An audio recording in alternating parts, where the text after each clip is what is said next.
ഞങ്ങളെ അടുത്ത നഗരവുമായി ശ്രമിക്കുന്ന ഏവർക്കും ഈ മധ്യാഹ്നത്തിൽ യേശുക്രിസ്തുവിന്റെ നാമത്തിലുള്ളതായ സ്നേഹവന്ദനത്തെ അറിയിക്കുന്നു. മദ്യം, മയക്കുമരുന്ന്, ആത്മഹത്യ എന്നീ പ്രവണതകൾക്കെതിരെയുള്ള ബോധവൽക്കരണ സന്ദേശം ആത്മീയമായിരിക്കുന്ന നിലവാരത്തിൽ കൂടെ വിദേശത്ത് ഈ മധ്യാഹ്ന സമയത്ത് വന്ന് കടന്നു പറയുന്നതിൽ ഞങ്ങൾക്ക് വളരെ സന്തോഷമുണ്ട്. നേരത്തെ പ്രഭാഷകൻ പറഞ്ഞതുപോലെ ഒരു കാലഘട്ടത്തിൽ സമാധാനം നഷ്ടപ്പെട്ട്, സന്തോഷം നഷ്ടപ്പെട്ട്, മദ്യത്തിനും മയക്കുമരുന്നിനും അടിമപ്പെട്ടിരുന്ന ഞങ്ങളുടെ ജീവിതത്തിൽ സമൂലമായിരിക്കുന്ന മാറ്റം നൽകിയത് കൊണ്ടാണ് ഞങ്ങൾ നമ്മുടെ ഉടയനായിരിക്കുന്ന കർത്താവായ യേശു ക്രിസ്തു ഇന്നേക്ക് 2024 വർഷങ്ങൾക്ക് മുൻപ് ഇപ്രകാരം പറഞ്ഞു, അവസാന കാലഘട്ടങ്ങളിൽ ഇങ്ങനെ പറഞ്ഞു, നിങ്ങൾ യെരുശലേമിലും യഹൂദയിലും ശമരിയിലും ഭൂമിയുടെ അറ്റത്തോളം പോയ സാക്ഷികളായി തീരുവേൻ എന്നുള്ളതായ ആ വചനം ശിരസ വഹിച്ചുകൊണ്ട് കാലകാലങ്ങളായി, നൂറ്റാണ്ടുകളായി തെരുവോടുകളിൽ നിന്നും, തീരപ്രദേശങ്ങളിൽ നിന്നും, മലയോര പ്രദേശങ്ങളിൽ നിന്നും, ഗ്രാമങ്ങളിലും അങ്ങനെ വിവിധ സ്ഥലങ്ങളിൽ കഴിഞ്ഞ കാലങ്ങളിൽ ഞങ്ങൾ കേരളത്തിന്റെ അങ്ങോളം ഇങ്ങോളം ഇന്ത്യയുടെ പല സംസ്ഥാനങ്ങളിലും ചെന്ന് വെയിലെന്നോ മഴയെന്നോ ഇല്ലാതെ ഏത് സമയത്തും ഏത് ഗ്രാമത്തിലും എവിടെയും മുൻപിൽ നിന്ന് പറയുവാൻ സൗകര്യം പറയുവാൻ പിന്നിൽ ഞങ്ങൾക്ക് ലഭിച്ചതായ പ്രചോദനം എന്ന് പറയുന്നത് യേശുക്രിസ്തുവിന്റെ ആ വാക്തത്വമാണ്, യേശുക്രിസ്തുവിന്റെ കൽപ്പനയാണ്. അങ്കമാലിക്കടുത്ത് ആഴകം എന്ന ഗ്രാമത്തിൽ ഇമ്മാനുവേൽ മിഷൻ ടീം എന്ന് പറയുന്നതായ ചെറിയ പ്രവർത്തനം, അതിന്റെ കീഴിൽ നിന്നുകൊണ്ടാണ് ഞങ്ങൾ ഓരോ പ്രദേശങ്ങളിൽ കടന്നു വരികയും പ്രത്യേകിച്ച് ഈ പ്രദേശത്തും കടന്നു വന്ന് ഈ മനോഹരമായ സന്ദേശം ഗാനങ്ങളിൽ കൂടെ, പ്രഭാഷണങ്ങളിൽ കൂടെ, ഞങ്ങൾ തരുന്ന ലഘുലേഖകളിൽ കൂടെ യേശു ക്രിസ്തുവിനെ ഉയർത്തുവാൻ ഇടയായി തീർന്നത്. പ്രിയമുള്ളവരെ, കടകളിലും വാഹനങ്ങളിലും വീടുകളിലും വ്യാപാര സ്ഥാപനങ്ങളിലുമായിരിക്കുന്ന എവരുടെയും അല്പസമയത്തിന് ശ്രദ്ധ ഞങ്ങൾ സാദരം ക്ഷണിച്ചുകൊള്ളുകയാണ്. ഈ കാലഘട്ടത്തിൽ ഓരോരോ ദിവസവും പ്രഭാതം എഴുന്നേൽക്കുമ്പോൾ നമ്മുടെ പത്രമാധ്യമങ്ങളിലും അതുപോലെ TV തുടങ്ങിയ മാധ്യമങ്ങളിൽ ഞെട്ടിപ്പിക്കുന്ന, മനസ്സാക്ഷിയെ മരവിപ്പിക്കുന്ന സന്ദേശങ്ങൾ ആണ് നാം കാണുകയും കേൾക്കുകയും ചെയ്യുന്നത്. ചില വർഷങ്ങൾക്ക് മുൻപ് ഒരു റേഡിയോ തുറന്നു വെച്ചാൽ, ഒരു TV തുറന്നു വെച്ച് കഴിഞ്ഞാൽ മനോഹരമായിരിക്കുന്ന ഗാനങ്ങൾ കേൾക്കുകയും അതുപോലെ തന്നെ നല്ല പ്രഭാഷണങ്ങൾ കേൾക്കുകയും ചെയ്യുമ്പോൾ ഈ കാലഘട്ടത്തിൽ, ഈ നാളുകളിൽ ചില വർഷങ്ങളായി നാം കേട്ടുകൊണ്ടിരിക്കുന്നത് സന്തോഷിപ്പിക്കുന്നതല്ല, ഞെട്ടിപ്പിക്കുന്നതും മനസ്സിനെ വേദനിപ്പിക്കുന്നതുമായ സങ്കടങ്ങളാണ് നമ്മൾ കേൾക്കുകയും കാണുകയും ചെയ്യുന്നത്. മനുഷ്യൻ എന്തുകൊണ്ടാണ് ഈ മദ്യത്തിന് അടിമയായി തീരുന്നത്, മയക്കുമരുന്നിന് അടിമയായി തീരുന്നത് എന്ന് ചോദിച്ചു കഴിഞ്ഞാൽ, മദ്യം കഴിക്കുമ്പോൾ ചില നിമിഷങ്ങൾ ആശ്വാസം ലഭിക്കും എന്ന് പറഞ്ഞ് മദ്യം ഇന്ന് എല്ലാ സ്ഥലങ്ങളിലും, വിവാഹ വീടുകളായിരുന്നാലും, വീട് ഒരു താമസമായിരുന്നാലും, മരണ വീടുകളിലായിരുന്നാലും മദ്യം സുലഭമായി കഴിക്കുന്നു. പണ്ട് കാലങ്ങളിൽ പ്രായം ചെന്നവരാണ് കഴിക്കുന്നതെങ്കിൽ ഇപ്പോൾ മക്കൾ മുതൽ 14-15 വയസ്സ് പ്രായമുള്ള പിള്ളേർ മുതൽ അത് മദ്യം ഉപയോഗിച്ചുകൊണ്ടിരിക്കുന്നു. സ്കൂൾ തലങ്ങളിലും കോളേജ് തലങ്ങളിലൊക്കെയും ഇത് ദുരുപയോഗം ചെയ്തുകൊണ്ടിരിക്കുന്നതാണ് നമുക്ക് കാണുവാൻ കഴിയുന്നത്. ചില മാസങ്ങൾക്ക് മുമ്പ് യൂട്യൂബിൽ ഇങ്ങനെ വാർത്തയുണ്ടായി. ഒരു വിജനമായ സ്ഥലത്തെ സ്കൂളിന്റെ പരിസരത്തിൽ പെൺകുട്ടികളും ആൺകുട്ടികളും ചേർന്ന് ഈ മയക്കുമരുന്ന് ലഹരി, ആ മയക്കുമരുന്ന് ഉപയോഗിച്ചുകൊണ്ടിരിക്കുന്ന രംഗം അത് പിടിച്ചെടുക്കുവാൻ ഇടയായി തീർന്നു. ആ സ്കൂളിലെ പ്രധാന അധ്യാപകരുടെ മുമ്പിൽ ഈ സംഭവം ഇപ്രകാരം പറയുവാൻ ഇടയായി തീർന്നു. അവർ ആ യൂട്യൂബിൽ അതിനെ കുറിച്ചിട്ട് നമ്മുടെ കൈവിട്ടുപോയി. ആയതിനാൽ മാതാപിതാക്കന്മാർ വളരെ ശ്രദ്ധയോടുകൂടെ കുഞ്ഞുങ്ങൾ ആ സ്കൂൾ ഭവനത്തിൽ വരുമ്പോൾ, ലേറ്റായി വരുമ്പോൾ, അല്ലെങ്കിൽ അവരുടെ ബാഗുകളിൽ ഒക്കെ വളരെ ശ്രദ്ധിക്കണം. എന്താണ് ഇവർ കരുതി വരുന്നത്? പ്രിയമുള്ളവരെ, ലഹരിയുടെ മാഫിയ വലിയൊരു സംഘം അതിനെ ചങ്ങലയായി ഇന്ന് സ്കൂൾ തലങ്ങളിലും കോളേജ് തലങ്ങളിലൊക്കെ വന്നുകൊണ്ടിരിക്കുന്നു. നോക്കണം, നിഷ്കരണം, കൊല്ലുക, തകർക്കുക എന്നതാണ്. എന്നാൽ വിശുദ്ധ വേദപുസ്തകം പറയുന്നു, ദൈവത്തെ ഭയപ്പെട്ട് അവന്റെ വഴികളിൽ നടക്കുന്ന മനുഷ്യൻ ഭാഗ്യവാൻ. നിന്റെ കൈകളുടെ അധ്വാന ഫലം നീ തിന്നും. നിന്റെ ഭാര്യ വീട്ടിനകത്ത് ഫലപ്രദമായ മുന്തിരിവള്ളി പോലെയും മക്കൾ മേശയ്ക്ക് ചുറ്റും ഒലിവ് തൈകൾ പോലെ ആയിരിക്കുമെന്ന് വിശുദ്ധ ബൈബിൾ പഠിപ്പിക്കുന്നു. അധ്വാനിക്കുന്നവരും ഭാരം ചുമക്കുന്നു ആയുള്ളവരെ, നിങ്ങൾ എന്റെ അടുക്കൽ വരുവിൻ, ഞാൻ നിങ്ങളെ ആശ്വസിപ്പിക്കാമെന്ന് യേശു നൂറ്റാണ്ടുകൾക്ക് മുമ്പ് തന്റെ സുവിശേഷത്തിൽ കൂടെ പറയുവാൻ ഇടയായി തീർന്നു. ദൈവത്തെ ഭയപ്പെട്ട് ദൈവത്തിന്റെ വഴികളിൽ നടക്കുന്ന മനുഷ്യനാണ് ഭാഗ്യവാൻ. അവന്റെ കൈയുടെ അധ്വാന ഫലം നാം തന്നെ കഴിക്കുമെന്നുള്ളതാണ്. പ്രിയമുള്ളവരെ, എന്തുകൊണ്ടാണ് മനുഷ്യൻ തന്റെ അധ്വാന ഫലം അങ്ങനെ മദ്യത്തിനും മയക്കുമരുന്നിനും പാപ സ്വഭാവങ്ങളിലും കടന്നു പോകുന്നു എന്ന് ചോദിച്ചു കഴിഞ്ഞാൽ, പാപം മനുഷ്യനെ കീഴ്പ്പെടുത്തിക്കൊണ്ടിരിക്കുന്നു. അപ്പോൾ നിങ്ങൾ ചോദിക്കും, ഞങ്ങൾ ആരും പാവികളല്ല. എന്നാൽ സകല മനുഷ്യരും പാവികളാണ്. എങ്ങനെയാണ് പാപം എന്ന് പറയുന്നതായ ആ പാപത്തിന്റെ സ്വഭാവം ഭൂമിയിലേക്ക് കടന്നു വന്നത്? മനുഷ്യന് ദൈവം സ്വന്തം സാദൃശ്യത്തിലും സ്വരൂപത്തിലും മണ്ണിൽ ഉണ്ടാക്കിയതും ജീവശ്വാസം മൂടി മനോഹരമായ മനുഷ്യനെ സൃഷ്ടിക്കുവാനിടയായി തീർന്നു.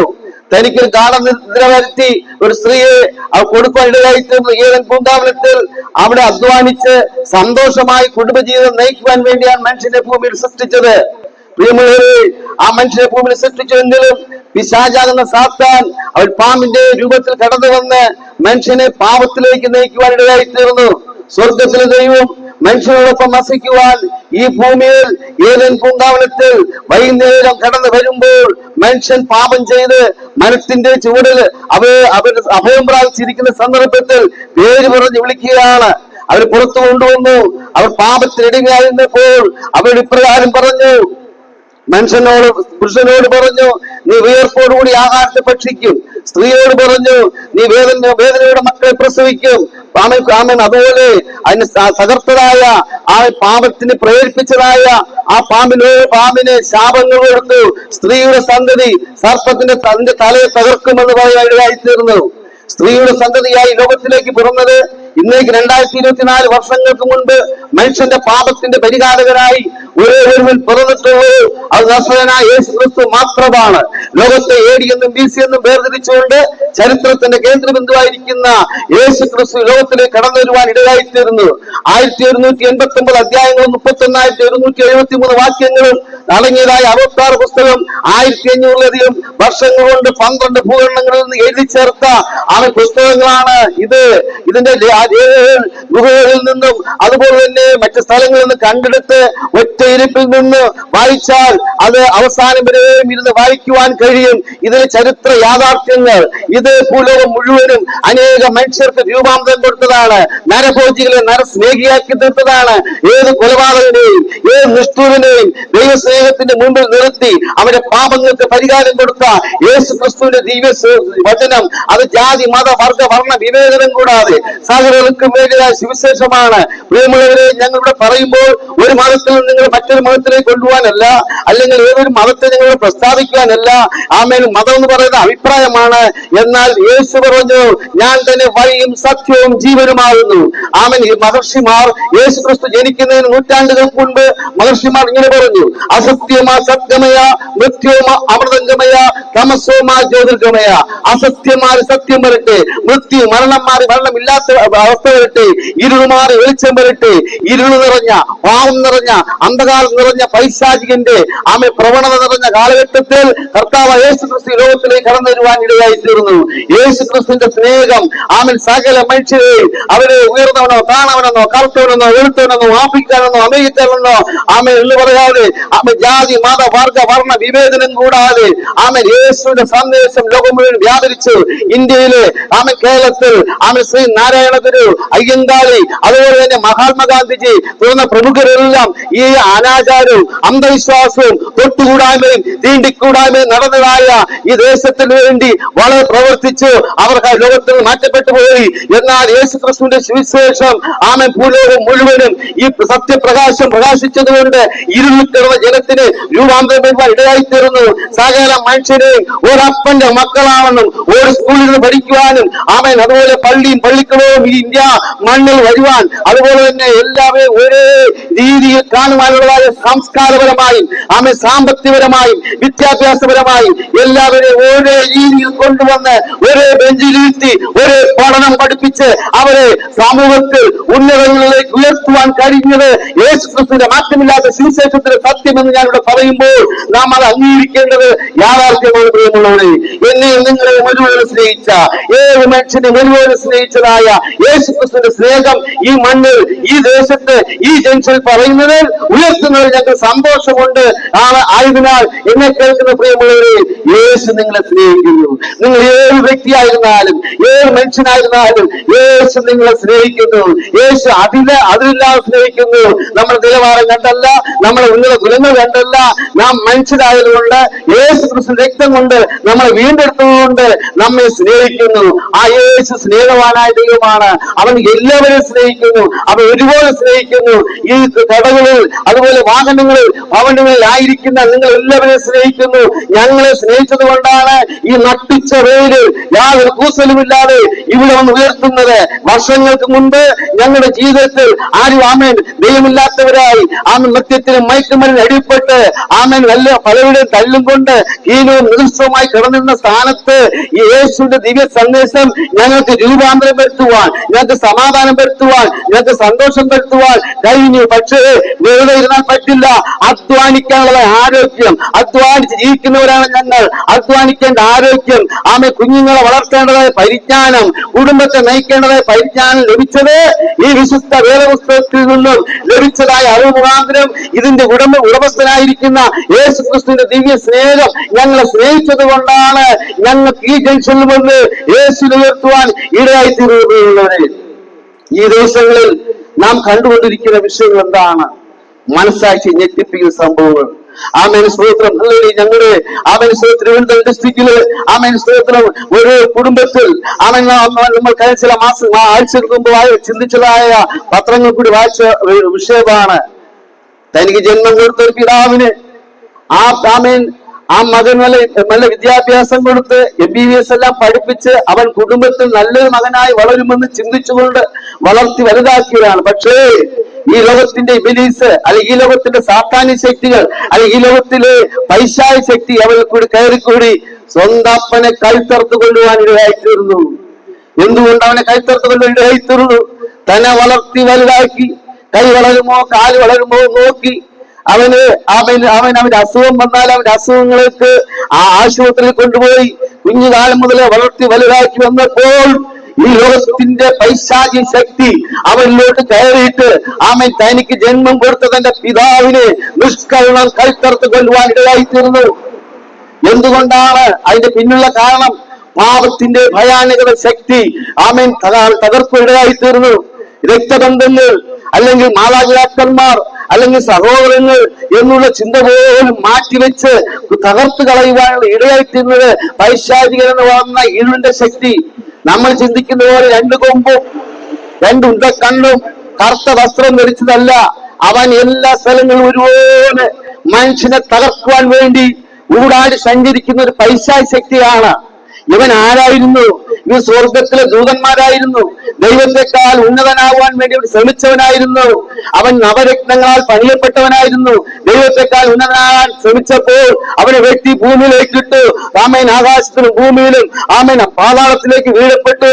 ഇവൻ മനുഷ്യൻ നന്നായിരിക്കുന്നത് ഇഷ്ടമല്ലാത്തത് കൊണ്ട് അവനെ തകർക്കുക, ഇല്ലാതാക്കുക, നശിപ്പിക്കുക, അവനെ ഒരു തരത്തിലും മനുഷ്യന് ഉയരുവാൻ കഴിയാത്തതിന്റെ മേൽ പ്രവർത്തിച്ചുകൊണ്ടിരിക്കുമ്പോൾ ഇവന്റെ തലയെ തകർക്കാൻ വേണ്ടിയാണ് ഇന്നേക്ക് 2024 വർഷങ്ങൾക്ക് മുമ്പ് യേശു ലോകത്തിലേക്ക് കടന്നു വന്നത്. യേശു പാവമില്ലാത്ത ദൈവമായിരുന്നു. അവൻ പരിശുദ്ധനായിരുന്നു. ഈ ലോകത്തിൽ ആർക്കും അതിനെപ്പറ്റി ഒരു പാവം കണ്ടുപിടിക്കാൻ കഴിഞ്ഞില്ല. കാരണം പരിശുദ്ധനായ ദൈവമായിരുന്നു. അന്നത്തെ ലോക സാമ്രാജ്യങ്ങൾക്കൊന്നും യേശുവിനെ കുറിച്ച് പാവത്തെ വെളിപ്പെടുത്താൻ കഴിഞ്ഞില്ല.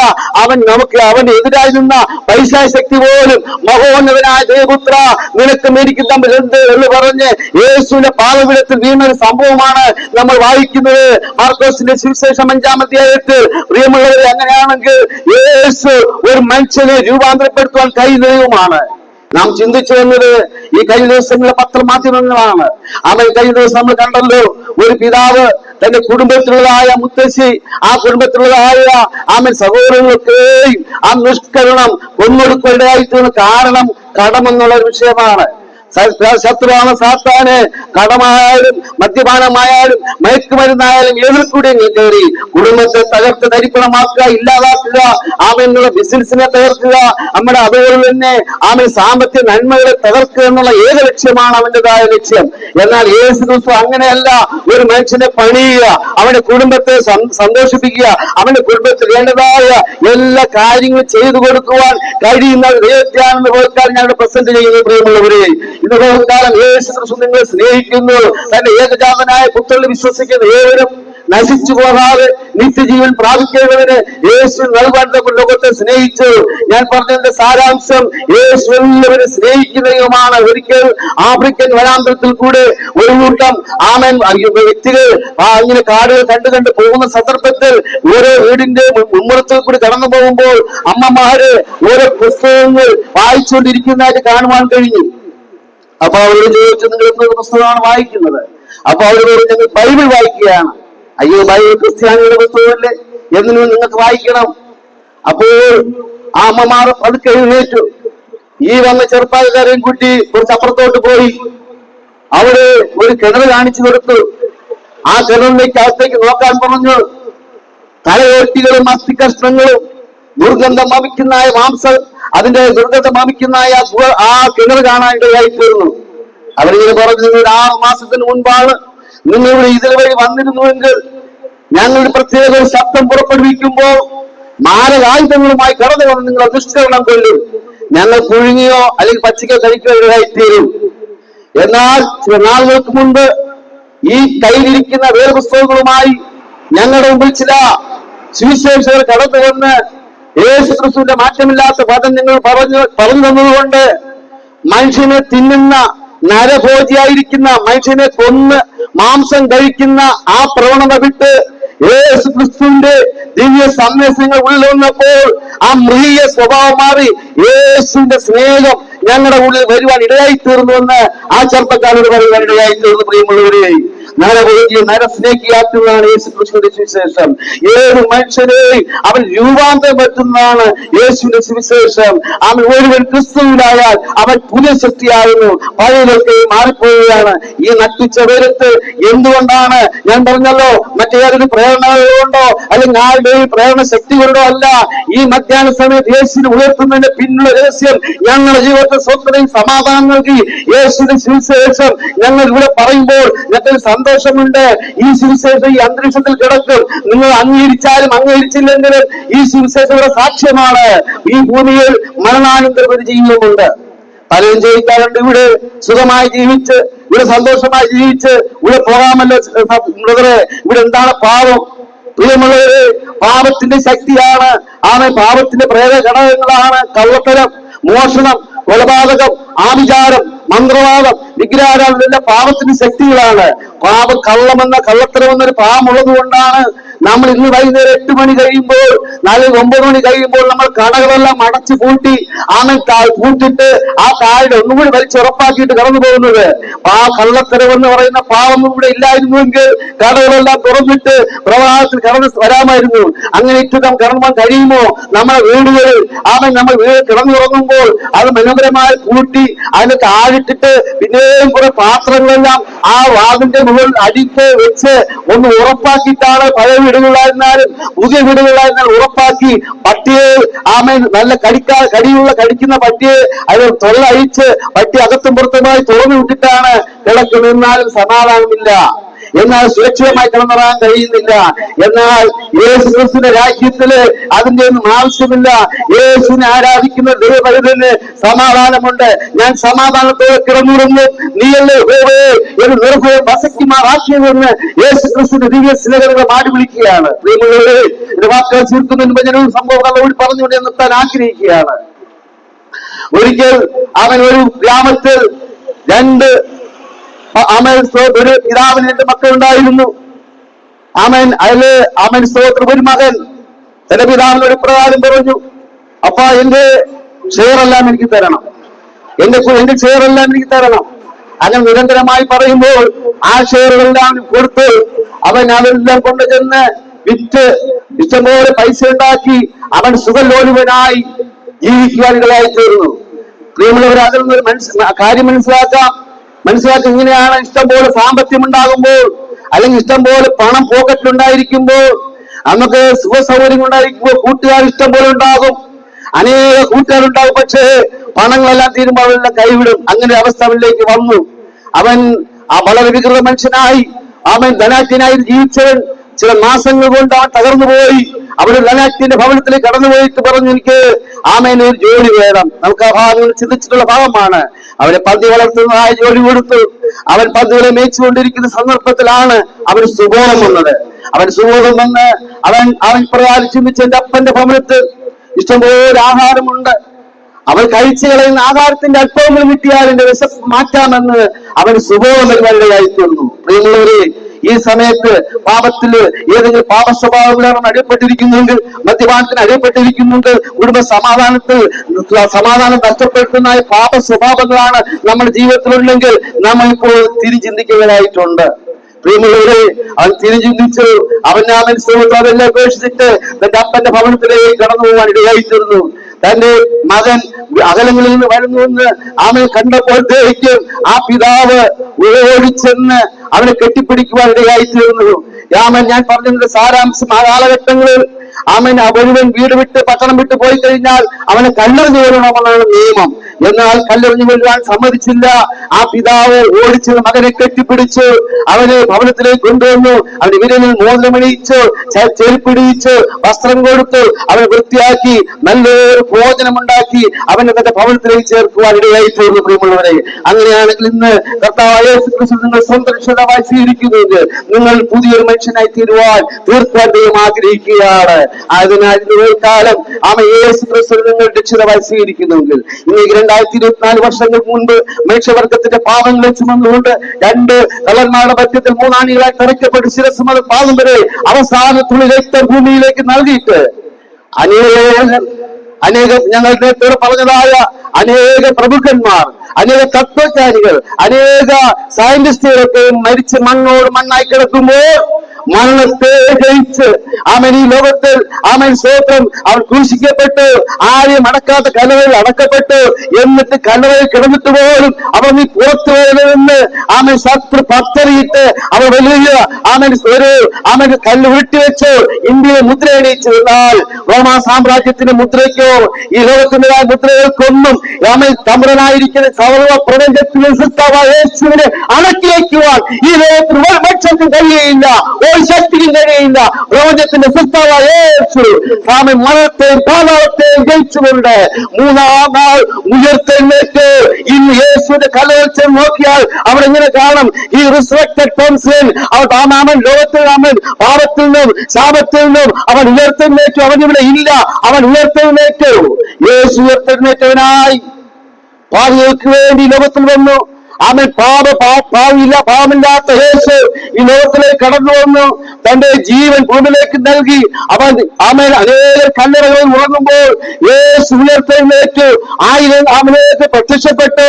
50-ാം 40-ാം ദിവസം അനേകർക്ക് പ്രത്യക്ഷപ്പെട്ട് യേശു സ്വർഗ്ഗാരോഹണം ചെയ്യുമ്പോൾ ദൂതന്മാർ ആകാശത്തേക്ക് നോക്കി നിന്ന് വിഷമത്തോടെ നിൽക്കുമ്പോൾ മാലാഖമാർ പ്രത്യക്ഷപ്പെട്ട് ഇങ്ങനെ പറഞ്ഞു, അല്ലയോ ഗലീല പുരുഷന്മാരെ, നിങ്ങളെ വിട്ടുപോയ സ്വർഗ്ഗാരോഹണം ചെയ്ത യേശു പോയതുപോലെ വീണ്ടും വരും. പ്രിയമുള്ളവരെ, ഒരു സ്വർഗവും നരകവും എന്നുള്ളത് യാഥാർത്ഥ്യമാണ്.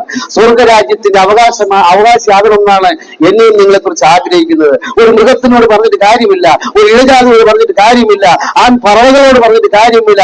മനുഷ്യന് വേണ്ടി മനുഷ്യനായി ഇറങ്ങി വന്ന് മരിച്ച് അടക്കപ്പെട്ട് ഉയർത്തെഴുന്നേറ്റ് സ്വർഗ്ഗാരോഹണം ചെയ്ത യേശു ഇനി വീണ്ടും വരാൻ പോവുകയാണ്. ആ യേശു ക്രിസ്തുവിന്റെ വരവിന് വേണ്ടി നിങ്ങൾ ഈ ദേശത്തുള്ളവർ ഒരുങ്ങുന്നുവെങ്കിൽ ആ കർത്താവിന്റെ വരവിലേക്ക് ഒരുങ്ങാൻ 2 വഴിയുള്ള സ്വർഗവും നരകവും ഉള്ളത്. ആ സ്വർഗരാജ്യം ആർക്കും പോവാൻ കഴിയില്ല. രക്ഷിക്കപ്പെട്ട് സ്നാനപ്പെട്ട് കർത്താവ് യേശു ക്രിസ്തു സ്വന്തം രക്ഷിതാവായി ഹൃദയം കൊണ്ട് വിശ്വസിക്കുകയും വായോട് ഏറ്റുപറയുകയും ചെയ്യുന്ന ഒരു ദൈവത്തിന് അതാരുമാകട്ടെ, അവൻ യേശുവിന്റെ വരവിലേക്ക് എടുക്കും.